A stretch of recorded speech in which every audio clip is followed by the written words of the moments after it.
l'intelligence artificielle a un potentiel d'action phénoménal dans les entreprises, à condition qu'on y intègre en fait, de la formation, de la compréhension des choses et une sacrée bonne dose de prudence. C'est toujours hyper intéressant, juste avant un échange, un atelier comme aujourd'hui ou une conférence, de voir que quand on échange avec les gens, on a toujours la dernière info, par exemple, vous avez fait un test avec le même set de données 20 fois, et où en fait une fois c'est wow, et une fois c'est bof. Donc la question c'est, pour la plupart des organisations et des entreprises, comment on peut faire que le wow fonctionne tout le temps, et éviter que sur l'une des itérations, ça se termine de façon difficile. C'est une révolution. Mon but c'est de la rendre le plus accessible possible par justement des journées d'information comme celle-là. Donc je vais commencer par me présenter. Moi, je suis entrepreneur depuis 2006. Je m'appelle Moustapha Ben Khalfa déjà. J'ai créé un groupe d'éducation il y a longtemps, en 2006. Et donc, c'était une prépa. Et c'était une prépa qui s'est basée sur quelques idées fortes, qui étaient qu'on ne pouvait pas décider si un jeune était nul ou formidable aussi tôt. Parce que moi, il m'avait dit que j'étais nul. Et un an plus tard, j'étais formidable, j'avais terminé dans les 10 premiers au concours. Donc, je trouvais que c'était vraiment un truc un peu de naze. Et ensuite, on a créé le premier e-learning des classes prépa. Donc c'était le système des prépas classiques avec un e-learning, pas de sélection à l'entrée et remboursement en cas d'échec aux 10 meilleures écoles. Donc ça a été un joli succès, ça s'est développé. J'ai fait ça pendant 10 ans. Puis ensuite j'ai vendu, j'ai fait 300 tours du monde. Et puis voilà, ma femme est là, donc j'ai quand même tenté la blague, mais comme toutes les bonnes choses, ça s'arrête avec le mariage. Enfin, bon, c'était toujours la même blague.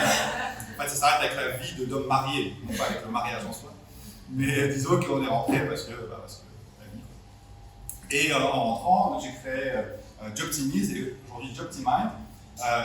L'IA est un sujet qui m'a passionné parce que j'y suis venu toujours de la même manière, c'est comment on peut optimiser le potentiel humain.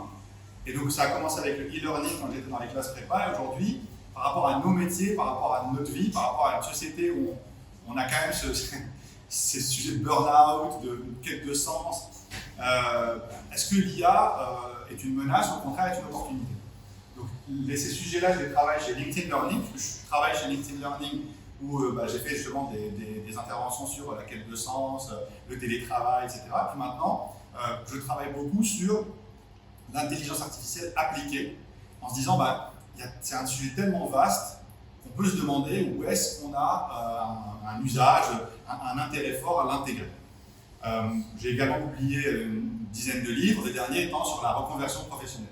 Donc typiquement, par rapport à des sujets d'intelligence artificielle, d'optimisation du potentiel humain, je vais essayer de vous prouver aujourd'hui que, au fond, on nous explique beaucoup dans les médias, dans les commentaires, que l'intelligence artificielle va robotiser notre humanité, qu'en fait on va passer à une ère où les robots vont prendre le pouvoir sur nous, alors qu'à vrai dire, quand on regarde la situation dans laquelle on est aujourd'hui, je ne sais pas pour vous, mais combien de jobs sont robotisés aujourd'hui? Combien de nos tâches dans notre boulot sont robotisées? Donc ma croyance très forte, c'est qu'en fait, ce n'est pas l'intelligence artificielle qui va ou qui a robotisé l'homme, c'est Internet qui a robotisé notre façon de travailler.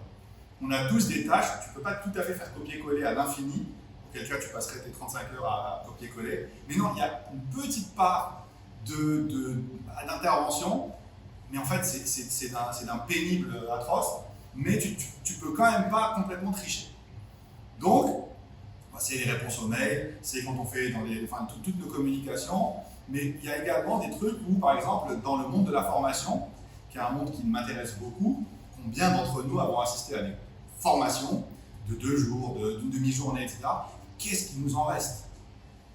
D'un côté, c'est pas possible. Quand tu es le manager et que tu fais une formation, que tu payes un formateur et qu'à l'arrivée, qu'est-ce qu'il en...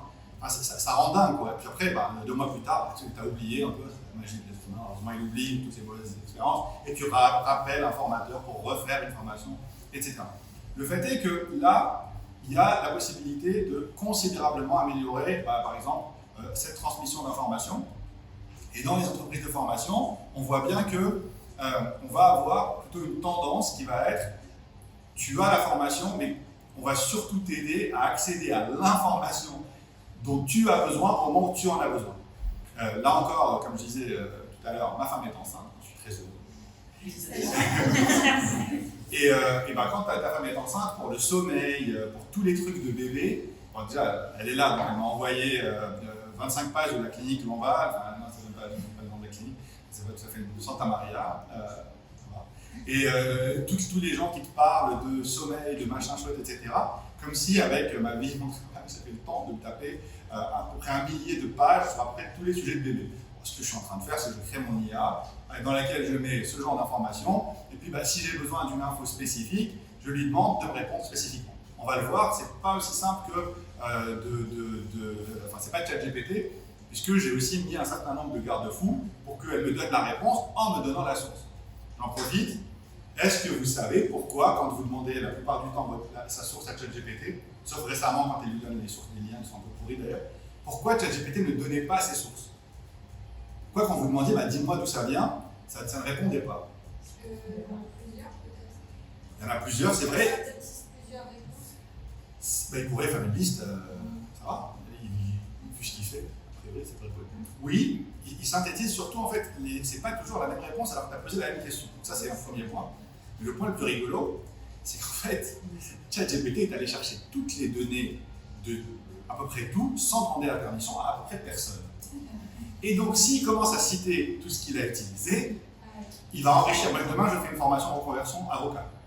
Parce que les avocats vont travailler jusqu'à. Enfin, tout le monde va devenir avocat pour porter plainte contre ChatGPT, pour contre OpenAI. Donc, le fait est que, comme dirait l'autre, c'est peut-être un détail pour vous, mais pour moi, ça veut dire beaucoup. Puisque Anthropic, qui est une autre entreprise, a fait la même chose, mais avec un mauvais paramétrage. Ils ont triché, ils se sont fait prendre avec des chansons où ça a recraché l'intégralité de la chanson. Et les labels musicaux ont commencé à faire appel à leurs avocats. La guerre a commencé. Donc le fait est qu'il y a un certain nombre de choses, ce que je vous dis n'est pas hyper technique en soi. Je veux dire, en fait, ils prennent plein de données sans demander la permission pour entraîner leur intelligence. Derrière, forcément, ils ne vont pas vous dire les données.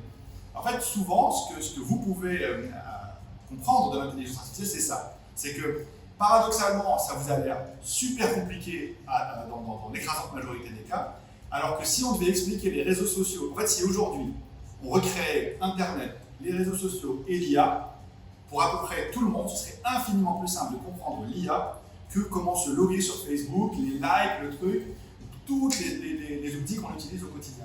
Donc notre relation à l'IA, et j'espère qu'il va y contribuer, peut être, mais beaucoup plus simplifiée et en beaucoup plus rapidement.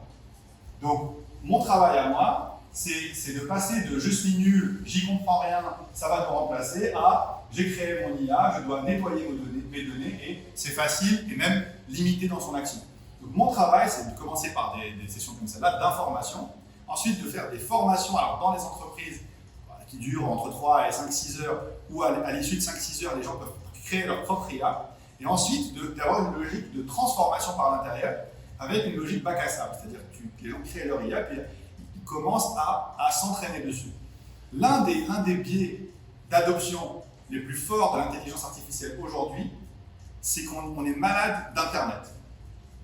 Une IA, tu converses avec. Et ça, on n'a pas encore complètement pris le pied. On en parlait la dernière fois avec toi, François, c'est que on n'a pas encore été complètement éduqué à faire des allers-retours. Mais si aujourd'hui je demande juste donnez-moi un verre d'eau, il y a de fortes chances que juste la demande, est-ce que vous pouvez me donner un verre d'eau, on ait 3 ou 4 allers-retours juste pour le verre d'eau. Ah c'est bon, je vous pose ça? Oui, merci beaucoup, très gentil, merci.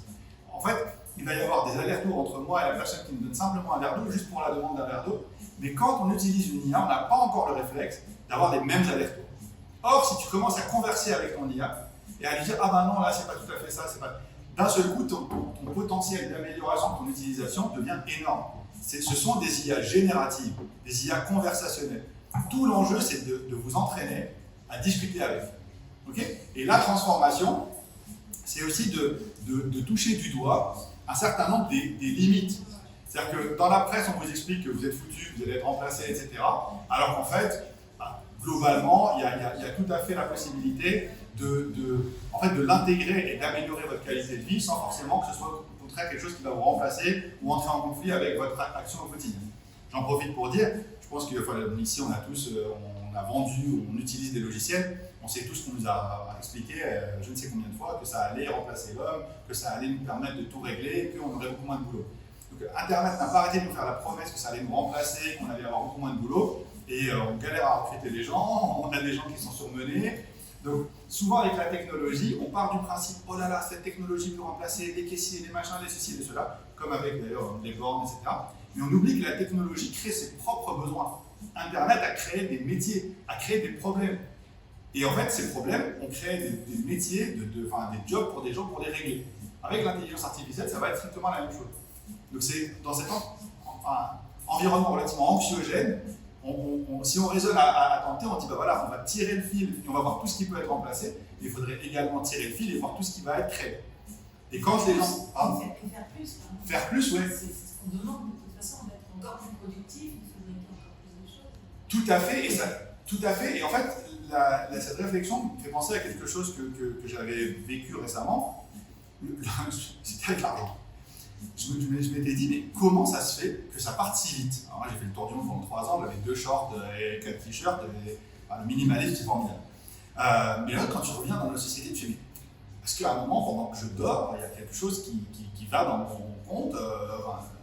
Étant victime de piratage récemment, peut-être pas la meilleure blague du jour, mais le fait est qu'on a presque l'impression qu'on est sans arrêt piraté dans notre consommation personnelle tout le temps. Mais où va l'argent? Comment ça se fait que ça aille si vite? En fait, ça va si vite parce que jadis, pour des temps que les gens ne connaissent pas, quand tu avais envie de faire un acte d'achat, il fallait prendre sa bagnole, y aller, attendre, se demander. Tu avais quand même vachement le temps de changer d'opinion entre le moment où tu avais pris une décision d'achat et le moment où tu l'exécutais. Mais maintenant, c'est dans les 10 secondes. C'est-à-dire dans la minute, en fait, ton potentiel avec Internet d'acte d'achat a explosé. Donc c'est ça qui a changé. Donc, le fait est que par rapport à la promesse d'Internet et par rapport à tout ce qui peut en fait, modifier nos sociétés, on ne va pas être plongé dans une société sans réagir avec elle. Le vrai sujet, c'est comment on va utiliser les sujets d'intelligence artificielle pour améliorer des choses dans lesquelles aujourd'hui on voit bien qu'on est arrivé à la limite, mais en même temps, pas que ça se retourne contre nous. La réponse en général, c'est forme-toi et comprends ce dont tu parles. Ok? Donc, les données de base, les informations de base sont celles-ci. Je vais parler des données tout d'abord. Comment fonctionne une intelligence artificielle? En fait, une intelligence artificielle, elle va traiter des données et à partir de ces données, elle va vous donner une réponse. Moi, je prends toujours 2 ou 3 exemples des mêmes. Victoria, j'imagine que par exemple, je crée une IA pour avoir des idées de cadeaux pour Victoria. On va tous pouvoir faire des cadeaux à Victoria. Et d'accord. Ouais. Ah, c'est intéressant. Mais par exemple, dans ces données-là, je vais donner des infos sur la vie de Victoria. Et donc, une fois, il va y avoir, Victoria est allée au restaurant, elle était absolument ravie qu'il y ait un tiramisu en dessert. Ensuite, on va voir un autre truc en disant oh là là, j'ai mangé avec Victoria, on s'est régalé, elle a dit que l'un de ses desserts préférés, c'était la mousse au chocolat. Et ensuite, dans une autre information, donc, Victoria raffole du fromage, elle dit que le fromage français c'est vraiment le meilleur, donc elle prend un plateau de fromage quand on va ensemble dans notre restaurant, c'est ma meilleure amie. Donc on voit qu'à des endroits différents, il y a des informations sur ce que Victoria prendrait comme dessert. On n'a pas dit quel est son dessert préféré qu'elle prend systématiquement. Ça, c'est. Je reviendrai dans les entreprises, mais vous allez voir le truc. Quand tu demandes à une IA, quand tu lui as donné ce genre d'informations, quel est le dessert favori de Victoria, une fois elle va te répondre la mousse au chocolat, une fois le tiramisu, une fois le plateau de fromage, mais plein d'autres fois, elle va faire un barycentre, elle va mixer. Et elle va mixer en faisant en sorte que ça ait l'air vrai. Elle va dire Victoria adore les tiramisu avec une base chocolat, mais elle aime quand le goût est passé fort, donc au lieu de mascarpone, prenez un fromage avec plus de caractère. Ok? Toi, tu arrives, tu regardes ce truc, tu dis oh, plausible. Et là, en fait, elle va te dire ah, peut-être pourquoi pas un peu de fleur de sel. L'IA va t'enfumer, mais gentil, quoi. C'est-à-dire que ça va avoir l'air bon. Donc, quand tu arrives et que tu donnes l'information, tu fais le repas d'anniversaire de Victoria et que tu lui mets ce dessert-là, elle est là, elle mange. C'est un peu fort, non? Elle va dire c'est pas ton dessert préféré? Non, pas du tout. Moi, j'aime mon dessert préféré, c'est le tiramisu. Il n'y a pas de café dans ton truc. Bref. Et donc là, tu te dis ah, on est sur un exemple très simple où on voit que les données sont, pour l'IA, difficiles à traiter. On lui dit à 3 endroits différents ce qu'elle mange au dessert. Imaginez avec plein d'autres données dans vos entreprises. Donc on sait qu'aujourd'hui, il y a une statistique IBM, entre 85 et 95% des données dans la plupart des entreprises sont inutiles. Donc là-dedans, il y a les spams, les chaînes de données, les guidelines qui ont changé, etc. Sachant qu'il y en a 50% qui ne sont jamais ouvertes, les données d'une entreprise lambda. Imagine, si tu arrives et que tu dis je mets une IA dans toute mon entreprise. Comment la quantité de situations comme celle-là avec les desserts, où tu as des choses qui sont voisines mais qui ne disent pas exactement la même chose, ça explose. Et là, qu'est-ce que va faire l'IA? L'IA va faire la même chose qu'avec le dessert pour Victoria. Ce qu'elle va faire, c'est qu'elle va te dire ce que tu as envie d'entendre. Donc elle va te sortir une analyse qui est hyper plausible, ça va te faire un effet waouh, alors qu'en fait ton analyse, elle est potentiellement merdique.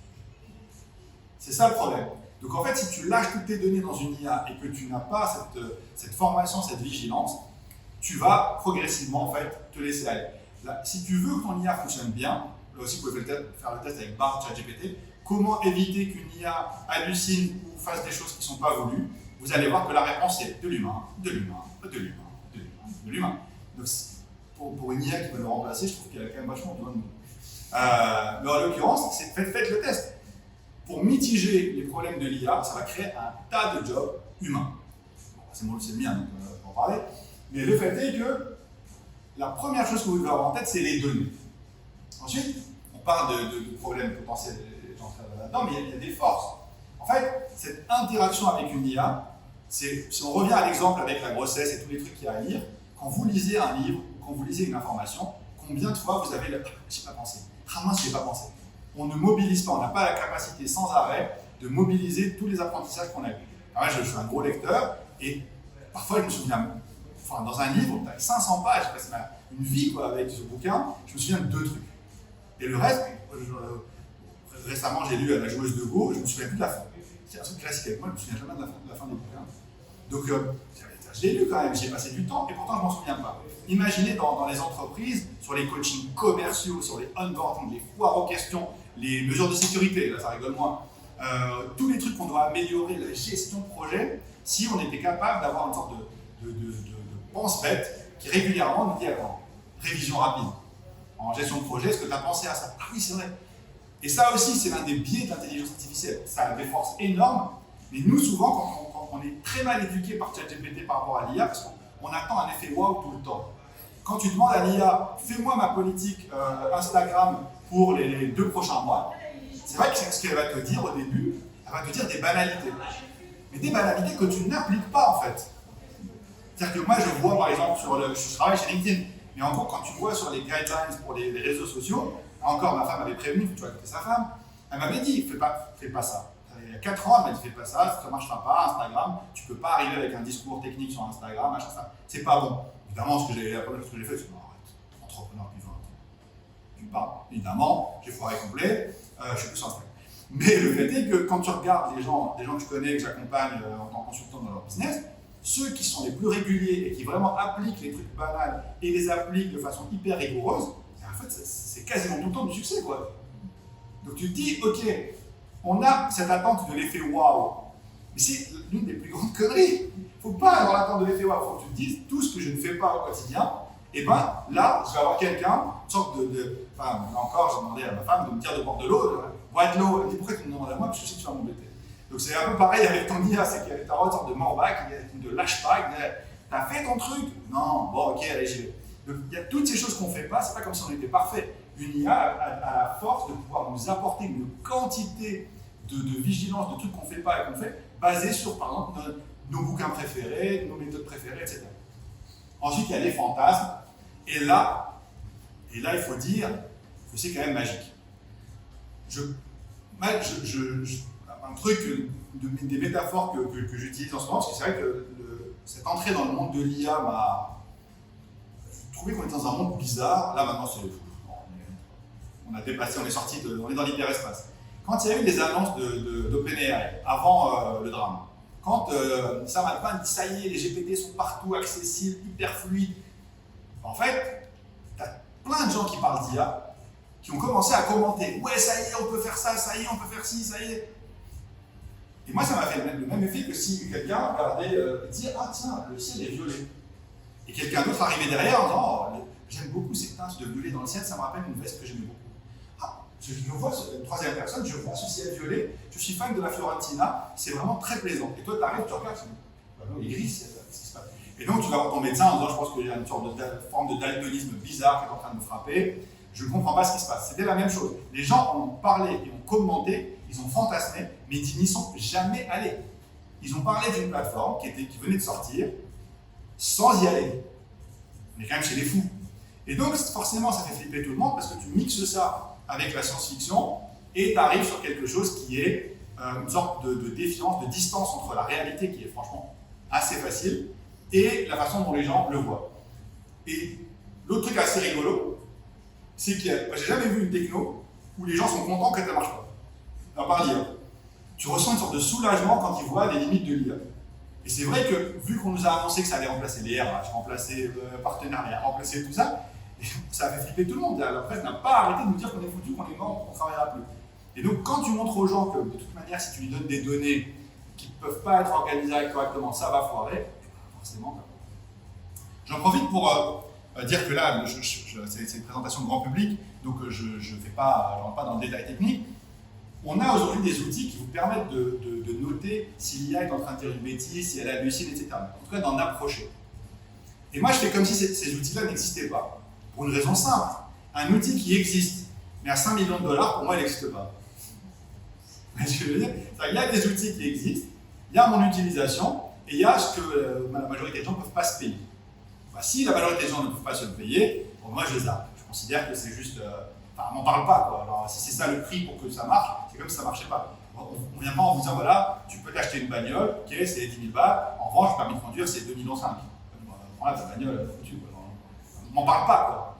Ok. Donc, souvent, vous avez cette espèce de truc, oui, non, si, on a un algorithme, machin, on le développe, on a 20 personnes qui vont. Okay. Merci, on en reparle dans quelques années. Ok. Donc, je vais aller maintenant plus rapidement sur les mythes. Le premier mythe, c'est que c'est dangereux, que l'IA est dangereuse.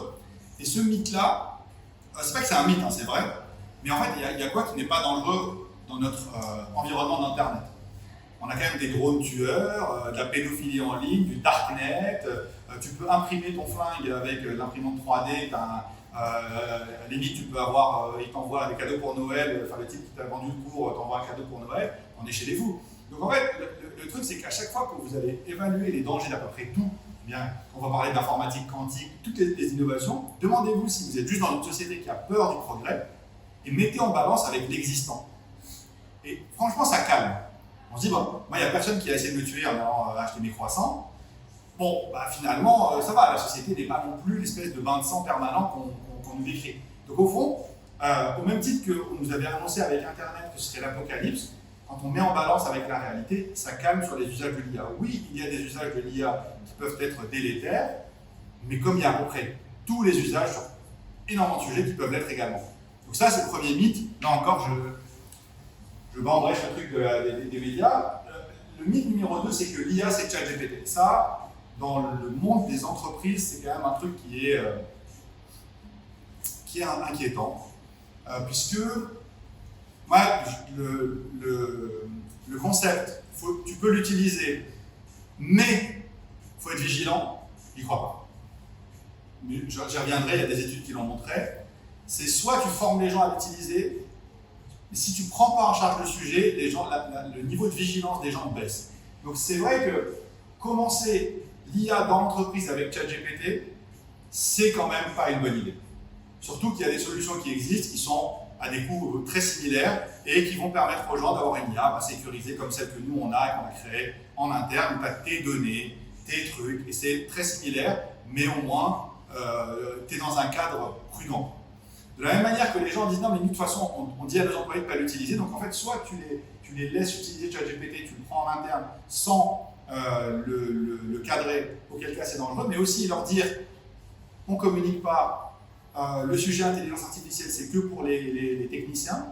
Bah là en fait, tu as la statistique qui est sortie il y a 2 mois, 68% des gens utilisent ChatGPT sans faire particulièrement attention aux données, mais surtout sans prévenir leur manager.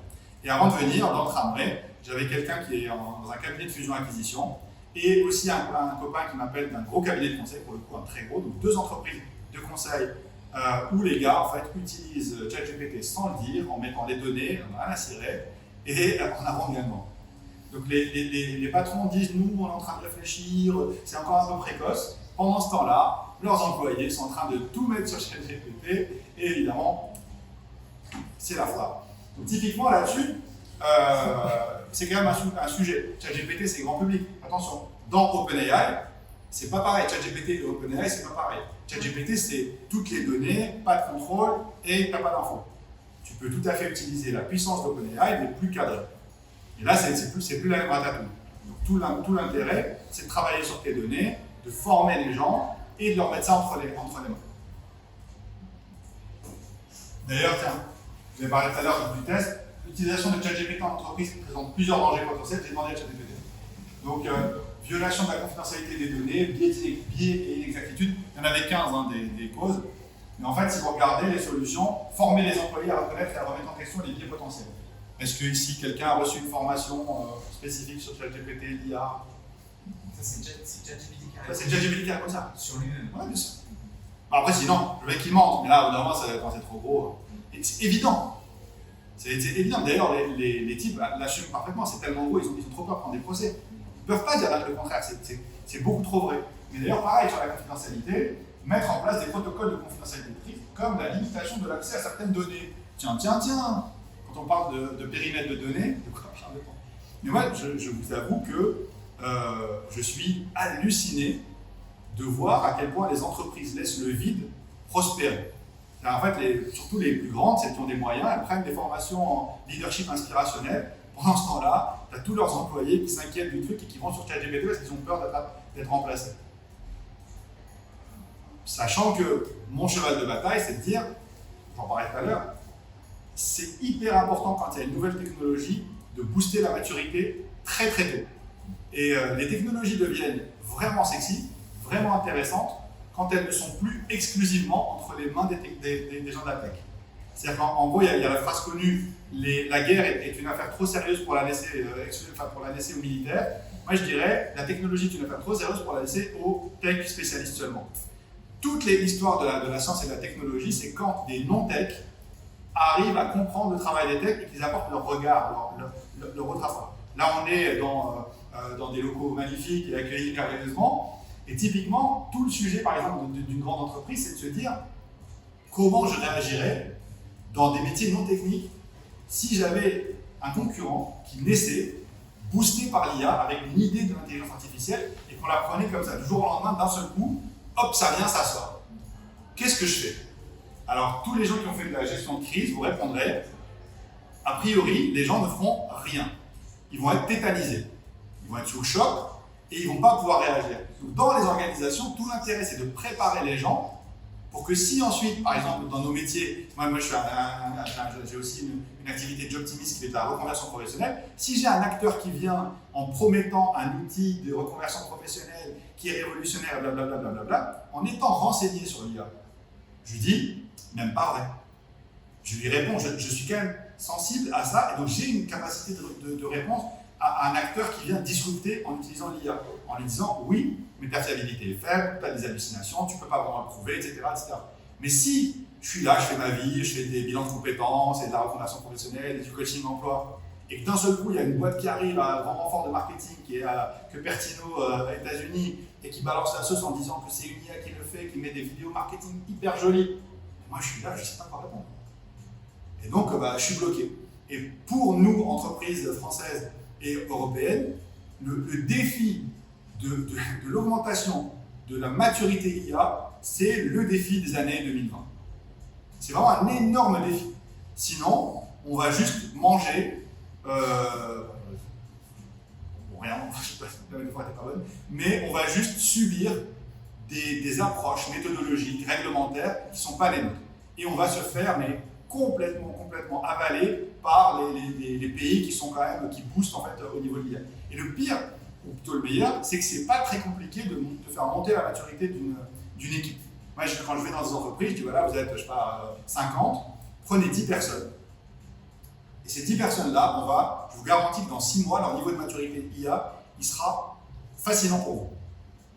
Juste avec information, formation, transformation. Tu leur laisses une IA très vite. En fait, c'est hyper facile de monter en compétence sur l'IA. En tout cas, de monter dans les compétences nécessaires pour chacun. Donc, c'est vraiment mon cheval de bataille, c'est de faire monter la maturité au moins d'une équipe dans chaque entreprise. Parce que de toute manière, c'est pas un secret, vous imaginez bien que les Américains et les Chinois sont en train de monter le nouveau Facebook, le nouveau machin, blindé d'argent et dopé à l'IA. Quand on va les voir arriver, ça va nous faire comme quand Google a massacré les régies publicitaires. Et puis les régies publicitaires, elles ont fait quoi? Demandez-leur, ils sont fermés. C'est pas les mêmes en général. En général, ils sont morts, et puis il y en a d'autres qui ont fait ça. Ouais, mais peu d'entre elles se sont converties. La plupart sont morts, enfin les entreprises sont mortes, et d'autres sont venues. Alors que si les entreprises avaient pris le wagon, elles avaient pris le train assez tôt, elles auraient fait la transition vers agence digitale. Donc c'est dommage, mais c'est comme ça que ça s'est passé. Pareil, pas adapté à mon entreprise. L'une de mes surprises depuis qu'on a lancé cette activité, c'est qu'on a des gens seuls qui prennent une IA pour eux. Donc en fait, souvent maintenant ils la mettent à disposition de leurs clients, mais on a des coachs sportifs, des gens qui vendent des formations, des trainings. Donc en fait, c'est vraiment de la petite boîte à la très grosse boîte. Parce que de toute manière, revenons à ce qu'on a dit sur les données. En gros, tu prends tes données à toi, celles qui te servent. Si tu arrives à définir un périmètre où ça va te faciliter la vie, de toute manière, que ce soit pour 5 personnes ou 5000 personnes, pas de sujet, quoi. Il faut voir quelles sont les personnes qui vont en tirer un maximum de bénéfices. Et moi, ce que je dis à certaines entreprises en ce moment, c'est que vous êtes content parce que ça fait des trucs bien, bravo. En fait, c'est pas pour ça que vous devriez être content. Vous devriez être content parce que votre maturité IA a beaucoup grandi. C'est tout l'enjeu pour vous. Parce que derrière, en fait, tu leur mets à disposition une IA et ils reviennent avec eux leur cas d'usage. Personne ne saura mieux que vous où est-ce que ça peut fonctionner. Mais vous pourrez le savoir si vous envoyez également les limites. En disant, oui, là, bah, tiens, typiquement, par exemple, on a parlé de données chiffrées. Oui, là, oui, ça a l'air de pouvoir le faire, mais en termes de fiabilité, non, ça ne le fait pas.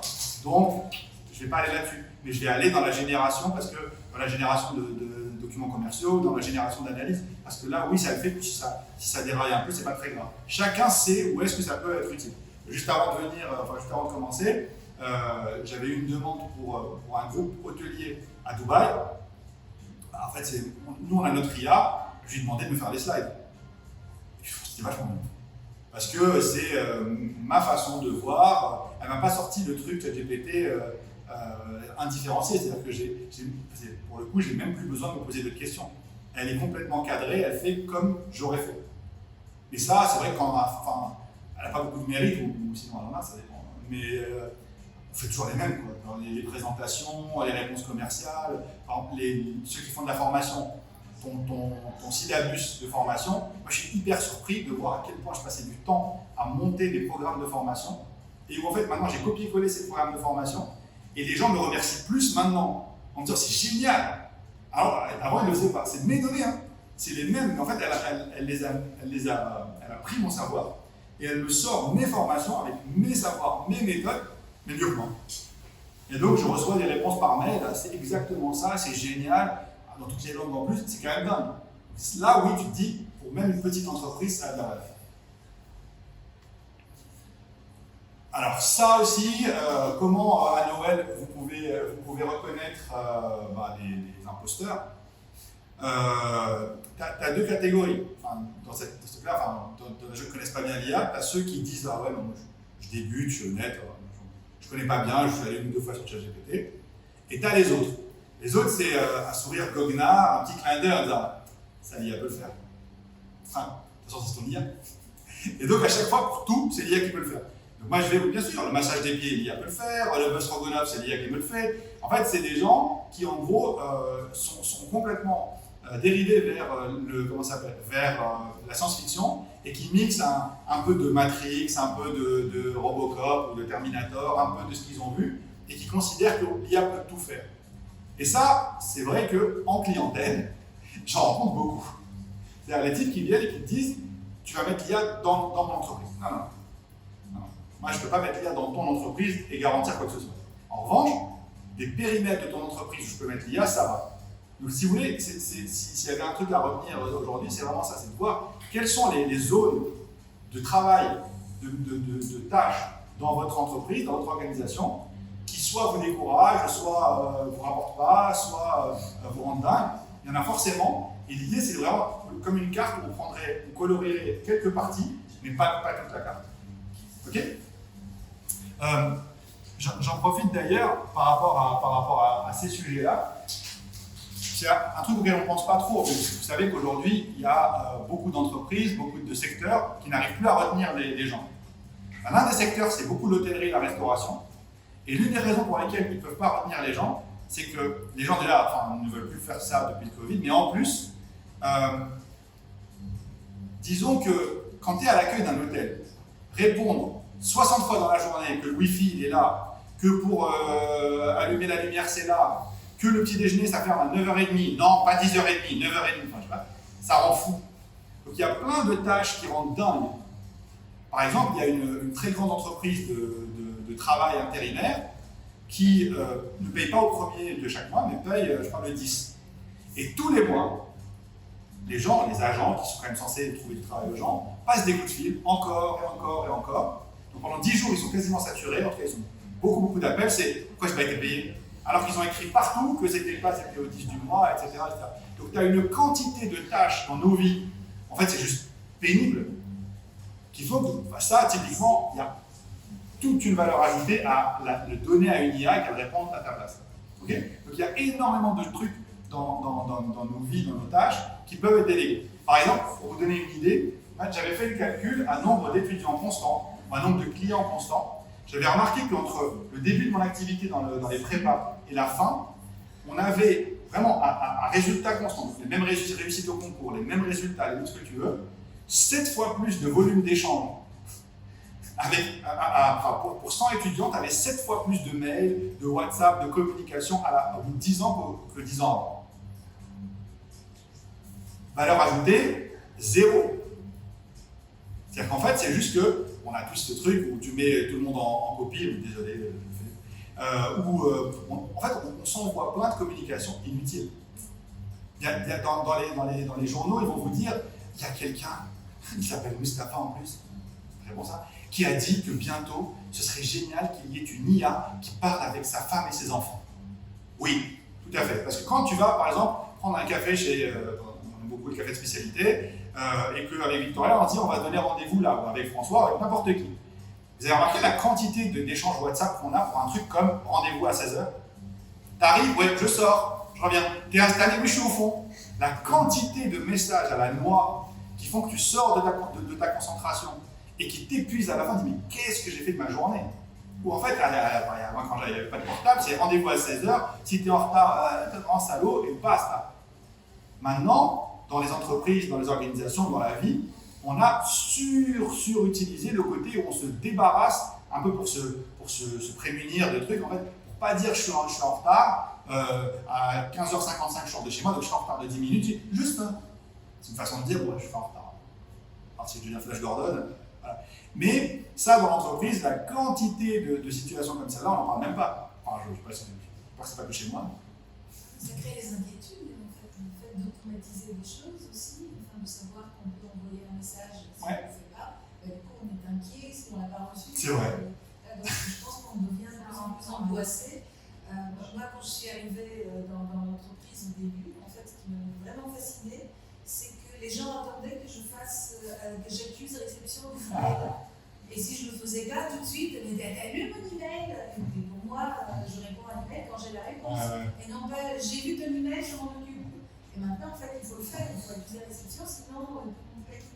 Et ça continue à être le cas. Et si ce n'est pas le cas, tu reçois un Teams et puis un WhatsApp, ça change pas. Ça rend dingue. Mais oui, mais après, moi, je ne suis pas du tout exemplaire là-dedans. Mais c'est juste que chacun se débarrasse de son stress en envoyant de la com à l'autre. Donc à l'arrivée, c'est une charge mentale terrible parce que tu finis la journée. La quantité de messages est énorme. Et aujourd'hui, je pense que dans 3 ans, on pourra avoir des IA qui font comme ce qu'on fait quand on conduit et que ça répond à ta place. Je conduis, je te rappelle. Tu appuies sur un bouton. Alors, sauf que l'IA, elle te dira, bon, si tu as rendez-vous à 16h, il est en bagnole, il arrive. Tu pourras vraiment lui créer sa personnalité en mode, là, tu vois, je me fais une assistante, quoi. Tu lui donnes l'info, voilà, je suis en train d'aller prendre mon café, s'il me pose des questions, il est basta. Donc en fait, ça, dans les médias, ils prennent l'info et disent oh là là, c'est terrible, ça va parler à sa famille. Pour une quantité de communication pauvre, sans valeur ajoutée, on va avoir bientôt des IA qui vont nous assister. Et finalement, elles ne feront pas tout, mais dans notre vie, il y a énormément de gras.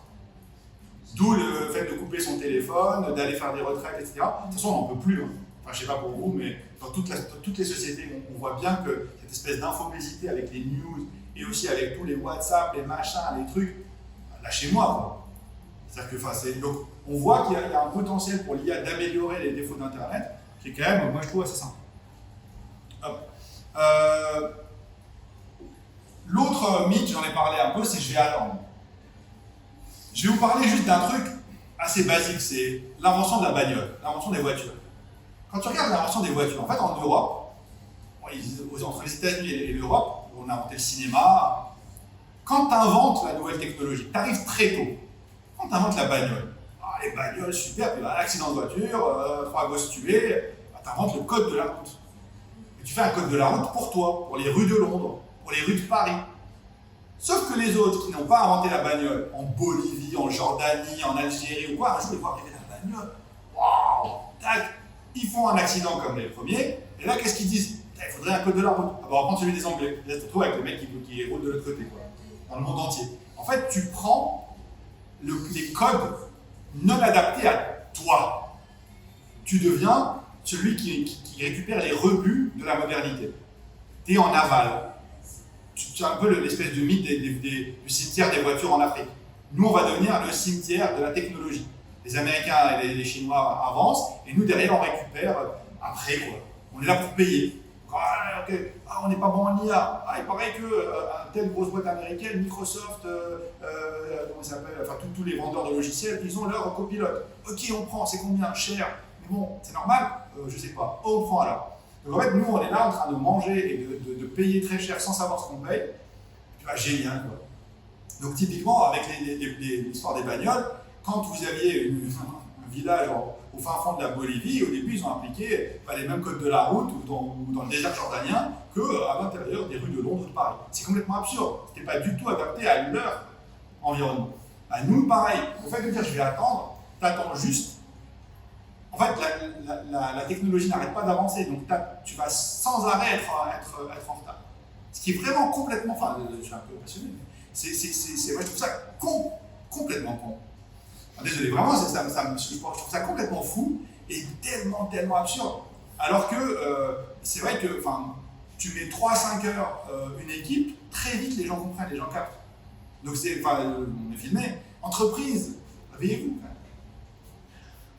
Ok? Donc il y a plein d'exemples. Donc là ça se présente comme ça, c'est pour sommairement créer un robot conversationnel. Tu crées le chat GPT là c'était pour du onboarding, pour les nouveaux employés dans un cabinet de conseil, tu vas créer une IA de onboarding. Parce que dans le onboarding, tu n'oses pas poser toutes les questions. Et tu es un peu perdu. Donc, au lieu de ne pas oser poser la question au manager, etc., tu mets une IA de onboarding, et elle va te permettre de savoir comment te comporter dans la boîte. Au lieu vu le mal qu'on a recruté les gens, je crois qu'il n'y a que 23% des Français qui sont contents de leur onboarding. Bon, après, les Français sont contents de rien en général. Je pense qu'au paradis, je dirais, on n'est que 27% à être content de la température. C'est notre histoire, mais le reste de l'Europe n'est pas loin aussi. Il y a une insatisfaction dans l'accueil, et en plus, on a du mal à accueillir les gens. Et en plus, dans les boîtes, dans les services à la personne, dans l'hôtellerie, etc., c'est là où il n'y a quasiment pas de onboarding. Ils ont du mal à les attirer, ils ont du mal à les garder, et ils ne leur font pas d'accueil, d'intégration correcte. Pardon. Le monde m'étonne. Pareil, par exemple, dans l'éducation. Dans l'éducation, il y a plein d'informations où en fait tu fais le perroquet. Tu répètes la même chose. C'était Parcoursup, tu répètes encore et encore. C'est fou Parcoursup. Parcoursup, c'était. Moi j'ai cru que c'était Goscinny Uderzo qui avait inventé Parcoursup, que c'était en fait un épisode d'Astérix qui s'était perdu. Mais non, c'était le ministère de l'Éducation nationale. Si vous nous regardez, je sais, vous ne serez pas client. Mais en l'occurrence, le fait est que Parcoursup, pour les parents, c'est un enfer, ça crée du stress. Et en fait, il y a une valeur à dire, il y a peut-être moyen d'orienter les gosses différemment. Sachant qu'une IA qui est sur Parcoursup, qui est une usine à gaz, elle ne va pas être ultra fiable. Mais si elle fait une connerie, c'est pas grave, parce que tu la paramètres, nous on l'a paramétré, en disant, tu les renvoies vers un lien.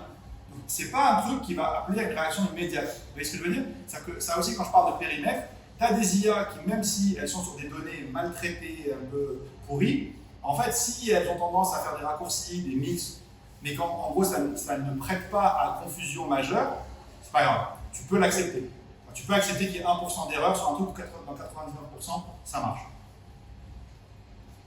Là, c'était, j'adore. Je suis un fou de café, si vous voulez, je vous montrerai. Donc, j'ai créé une appli pour un coffee shop. Et d'ailleurs, c'est aussi une niche qu'on n'aurait pas imaginé. Les coffee shops, tous les magasins spécialisés, les gens qui vendent de l'expertise fine sont très friands d'IA. Donc là, en l'occurrence, moi, ce que j'ai créé, c'est des accords café et gâteau. En gros, tu lui poses des questions sur le café, elle va t'aider en fonction de tes goûts à faire comme les accords mets et vins. Donc tu fais un tea time pour impressionner ta belle famille, bon, ils sont loin, mais voilà, s'ils veulent. Tu peux faire vraiment un accord avec quel café, etc. Évidemment, pas folle la guêpe, l'entreprise en question, elle vend les cafés en question, donc tu mets le lien et la personne peut acheter le café qui va avec telle dégustation. Pareil pour les recettes, tu veux faire un latte, bah, pour ton latte, prends notre machine, prends notre café, on t'envoie ça, c'est emballé, c'est pesé. Donc on voit aussi le potentiel d'amélioration par rapport au fait parfois de juste ne pas être sollicité. Et là, c'est pour un coach sportif. Donc ça ne se voit pas de l'image, mais lui, il a mis toutes ses méthodes. Et donc ses méthodes à lui, son approche à lui, et son IA a pour but vraiment de gérer, s'il est tard et que je n'ose pas demander à mon coach sportif, eh ben, ça va lui poser des questions. Victoria, c'était j'ai mangé chez Burger King, qu'est-ce que je dois faire pour compenser? C'est vrai, on n'a plus mangé chez Burger King depuis longtemps, mais on mange beaucoup trop d'autres choses. Et typiquement, moi, c'est le genre de questions que je me pose. On me dira, ok, je dois faire un marathon, mais j'ai un peu exagéré la semaine dernière, qu'est-ce que tu me conseilles pour avant mes séances, être bien? On va te donner des conseils de nutrition, etc. Mais un outil qui fait l'accompagnement par rapport à du coaching sportif, bien-être, dès que ça rentre dans la nutrition, la psychologie, la santé, il faut être méga vigilant sur ce que ça dit, quoi. Si tu as quelqu'un qui est insuffisant rénal et que tu lui donnes des conseils comme ça sans faire gaffe, en fait, c'est toi que ça engage. Sachant qu'en plus, là, en ce moment, il y a des dingos qui sont en train d'installer ce genre d'outils chez des coachs sportifs, etc. Et le coach sportif ou le nutritionniste ou quoi ne voit pas les conversations. Nous, quand vous avez une conversation avec nos IA, on vous fait un export PDF avec l'intégralité des conversations de la semaine ou du mois. Donc vous savez ce qui s'est passé, quoi. Là, il n'y a même pas de visibilité. Donc c'est la cour des miracles. Tu as des gens, c'est pas bridé, c'est pas machin. Donc tu peux te retrouver avec une IA qui donne des conseils santé. Ça va être sacrément rigolo. Et pour terminer, je suis allé sur Midjourney, qui est une IA, et je lui ai demandé, imagine, c'est comme ça qu'on lui parle, imagine think tank. Un think tank, c'est un groupe de réflexion. Comme vous pouvez le voir, ça m'a fait des tanks et des types qui réfléchissent à côté. Donc, pour tous ceux qui vous annoncent que vous êtes déjà terminé, que les designers ne travailleront plus jamais, etc., je trouve qu'on est légèrement dans l'anticipation excessivement négative. Et je serais ravi, il y a du vin parce que j'avais promis l'apéro, je me dis qu'à 17h c'est peut-être un peu tôt, mais vos questions, si elles sont facilitées par l'alcool, ne me dérangent pas du tout. Comment créer une IA? Parce que tu disais, voilà, je reçois des informations sur la naissance d'un bébé, tout le reste, et je crée une IA. Ouais. Comment je fais ça? Alors tu commences avec des données. Ton premier truc, c'est que tu vas prendre des documents, soit des choses en libre service ou des PDF que tu as toi. Tu vas lui donner tes données. Par exemple, nous, chez JobSeeMind, on a copié-collé nos mails, nos documents sur par exemple, les réseaux sociaux, les réponses commerciales, les élaborations commerciales, nos présentations. Donc tu lui donnes des données bien propres sur ce que tu as l'habitude de faire. Et à partir de là, ensuite, tu vas commencer donc tu utilises une plateforme. C'est quoi, c'est HubSpot? Qui est-ce qui fait HubSpot? Non, c'est pas HubSpot. Non, c'est bon. Enfin, après, tu paramètres ton IA. Donc, tu vas utiliser une LLM. Donc, les LLM, c'est très très gros outils. Donc, soit l'une de chez OpenAI, soit l'une de chez Google, moins, Azure avec Microsoft et OpenAI, en open source. En fait, tu vas utiliser la capacité de réflexion, mais pas les données qu'il y a dedans. C'est clair. En gros, une IA. La méthodologie. En fait, pour créer les IA que tu vois, genre ChatGPT, etc., c'est des modèles statistiques, mais dopés à mort. On les a entraînés avec énormément de données. Et ça les a éduqués, ça leur a appris à simuler notre intelligence. Beaucoup moins, mais ça leur a appris à simuler. Tu gardes le cerveau, mais tu lui mets des infos que tu veux toi dedans. C'est plus clair ou pas? C'est comme un enfant. Un enfant, son cerveau, c'est pas toi qui le crée. Un peu, mais Le fait est que, enfin, tu vois, c'est son cerveau biologique, c'est lui qui l'a. Et toi, tu vas lui donner des infos, il va t'observer, etc. Puis il va raisonner. De la même manière, on prend le cerveau, et derrière, on va coder le cerveau, le développer pour en fait mettre des données et aussi des orientations. Par exemple, tu vas lui demander de faire un certain nombre de choses. Je sais que par exemple, Anthropic, ils disent que tu dois être une IA non discriminative, hyper polie. En fait, tout le monde, les gens disent qu'elle est hyper boring. Moi, par exemple, sur mes IA maison, je dis tu te bases exclusivement sur nos données à nous. Donc parfois, elles sont limitées. Les gens disent ah, ça marche pas aussi bien que j'aimerais. Oui, vérifiable. Tu as d'autres cas où tu vas dire prendre la liberté. Donc en fait, tu as des points de paramétrage. C'est un peu, on en a 12. Mais si tu veux, tu vas vraiment paramétrer ton espèce de méga moteur en lui mettant la bonne essence. Et derrière, tu vas faire du test and learn, test and learn, test and learn. Je n'ai pas vraiment répondu, mais les 12 points, ça prend 6 heures. Donc là, en 5 minutes, j'aimerais faire. Mais j'y arrive pas.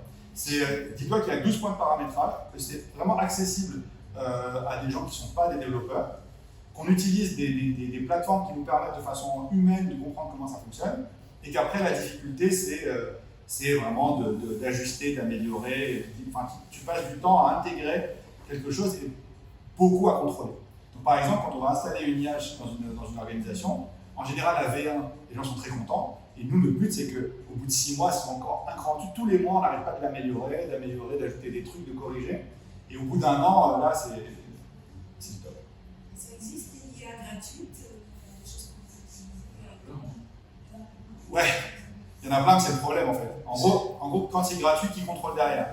Qui va être payé gratuitement, bénévolement? Est-ce qu'il faudrait qu'on retourne dans les monastères en leur disant vous fûtes trappistes, machin, et trucs, vous avez été copistes, pardon, pas trappistes, copistes, et maintenant vous allez contrôler les IA, mais si tu veux que ton IA elle soit fiable pour une entreprise, obligatoirement, il faut qu'il y ait des gens derrière. Tu as un gros travail sur les données au départ et tu as un travail pendant. Donc c'est un peu aussi la mauvaise éducation qu'on a d'Internet. Internet, tu as des trucs qui sont gratuits. Quand c'est gratuit, c'est vous le produit, etc. Mais là, ça ne marche pas. Le côté, d'ailleurs, le prix des IA, nous on paye des tokens, ne baisse pas vraiment, il baisse de 20%, alors qu'on s'attendait à ce qu'il baisse de 90%. Mais non. Faut qu'on oublie Internet. Je ne sais pas si je suis clair, mais c'est pas les mêmes réflexes. Et c'est tout à fait nouveau, donc on va y arriver. Mais par exemple, tu vois, l'ambition de gratuité dans l'utilisation des IA dans l'entreprise, malheureusement, c'est un peu ce qui se passe un peu partout. Et moi, j'aurais tendance à dire à une entreprise, c'est quoi, mais ne mets pas l'IA pour tous tes employés, mais mets-les pour, je sais pas, à 10 personnes, même 20, et au moins le truc fonctionne bien, quoi. Et c'est eux qui vont éventuellement, en fait, ils se partagent l'outil ou il y a une valeur maximum. Et quand tu vas gagner des sous dessus, bah là derrière tu étends ton truc. D'ailleurs, même, je ne suis pas le seul à le dire, puisque même Microsoft, petite entreprise des États-Unis, a dit par exemple pour Microsoft Copilot, donc le truc qu'ils sont censés installer, où là il n'y a pas de supervision humaine, c'est $30 minimum, 30 euros même, 30 euros minimum par utilisateur. C'est pas les 18 de ChatGPT. Et en plus, on prend que les entreprises qui ont au moins 300 utilisateurs. En fait, ça commence à $10 000 par an. Parce que je crois qu'ils veulent limiter par rapport aux Chinois, notamment sur la reconnaissance faciale et tout ça. En fait, quand on s'abonne à l'API de reconnaissance faciale, à l'époque c'était en accès libre à tout le monde. Ouais. Et ensuite ils ont bloqué justement aux grandes entreprises pour pas que ce soit accessible par des petites sociétés écrans qui l'utilisent pour faire du flicage sur la population et qui fassent du flicage de masse en fait. Enfin, en tout cas sur la partie reconnaissance faciale, j'avais eu le problème. En fait, le truc avec cette entreprise en particulier, c'est qu'il y a une telle quantité de versions récentes que ça doit être une des raisons. Mais en ce moment, les spin doctors, les conseillers en communication travaillent beaucoup parce qu'ils n'arrêtent pas de trouver un narratif. En gros, moi, quand ils avaient annoncé qu'ils allaient mettre ChatGPT partout dans les outils Google, dans les outils Microsoft, en parallèle, ils se sont dit on est dingue. Vu ce que ça coûte, parce que l'utilisation de ChatGPT par la population baisse. Je ne sais pas si vous saviez, la courbe a baissé pendant. Et en fait, ce qui se passe, c'est qu'ils se sont dit ok, tu vas sur ChatGPT, tu vas 2 fois dans la journée, 3 fois, la plupart des gens, ils ont une fois, ils arrêtent. Mais si en fait, tu passes par ChatGPT par défaut, c'est plus une fois. Si tu passes chaque fois que tu ouvres un fichier Excel ou un truc, c'est tu vas multiplier par 100. Donc déjà qu'ils galèrent à financer le truc maintenant, en termes de nécessité de matériel en fait, c'est juste la folie. Donc en parallèle, ils étaient déjà en train de créer une IA générative mais beaucoup plus faible. En même temps qu'ils annonçaient qu'ils allaient mettre ChatGPT, il y a des mecs qui disent vous êtes dingues, c'est pas faisable. Donc on n'arrive pas tout à fait aujourd'hui à savoir qu'est-ce qui est de la réalité et qu'est-ce qui est, je dirais, plutôt du fantasme. Donc c'est très possible qu'ils aient pris un élément qu'on accepte philosophiquement bien pour ne pas raconter tous les autres éléments qui sont en général moins acceptés. J'en profite d'ailleurs, j'en ai pas parlé, mais c'est la dernière slide. J'ai créé une IA pour cette conférence, ou ces conférences. Donc c'est JobTeamMind/conférence au pluriel. Donc en gros, vous pouvez lui poser des questions sur les règles de l'IA, etc. Enfin, ça vous donne, c'est un petit truc là, mais ça vous donne une idée de comment ça peut fonctionner. Par exemple dans la formation, mais là c'est un truc qui m'a pris 1 heure. C'est juste, elle va répondre ce que je suis censé répondre pendant les interventions. Vous nous envoyez les slides Je pourrais vous envoyer les slides, effectivement. Je pourrais aussi vous partager ouais, je peux les partager. J'ai une question parce qu'aujourd'hui, vous dites que vous apprenez aux entreprises Ouais. à façonner leur propre Ouais. IA sans développement, c'est ça, sans développer l'outil d'IA. Alors, on peut le faire pour elle, Ouais, ou tout simple. ça veut dire qu'on n'utilise pas de solution Ou d'IA. pas, non, parce qu'en fait, c'est pas notre solution seulement. Par exemple, aujourd'hui, quand vous avez l'API d'OpenAI, c'est pas ma solution. Ouais. Mais notre but, c'est pas de maintenir les gens sur notre férule et d'être bloqués, mais c'est d'être un pont. Donc, par exemple, si vous prenez une formation, que vous faites 2 jours de formation et qu'à la fin, vous l'appliquez à votre cas, on devient confrère. Donc et d'ailleurs, c'est l'avenir. À terme, la plupart des gens vont. En fait, ça va être comme les sites internet. Aujourd'hui, je ne sais pas si vous avez pris un professionnel pour faire votre site internet. C'est vous avez fait le site internet et c'est un truc B3. Non, c'est assez technique quand même. Non, mais je suis un peu tout. Mais, donc vous n'êtes pas formé, c'est pas votre métier exclusif. Ouais, pareil, moi le site internet JobTeamMind, on l'a fait nous. On n'a pas, on va sur un outil, un WordPress, un Squarespace, un machin, et maintenant c'est de mieux en mieux, quoi. Donc c'est arrivé assez tard, 20 ans après Internet, on a commencé à avoir vraiment des outils sympas. Avec l'IA, ça pourrait arriver 20 mois après l'arrivée de ChatGPT. Donc c'est un peu la vitesse qui va changer.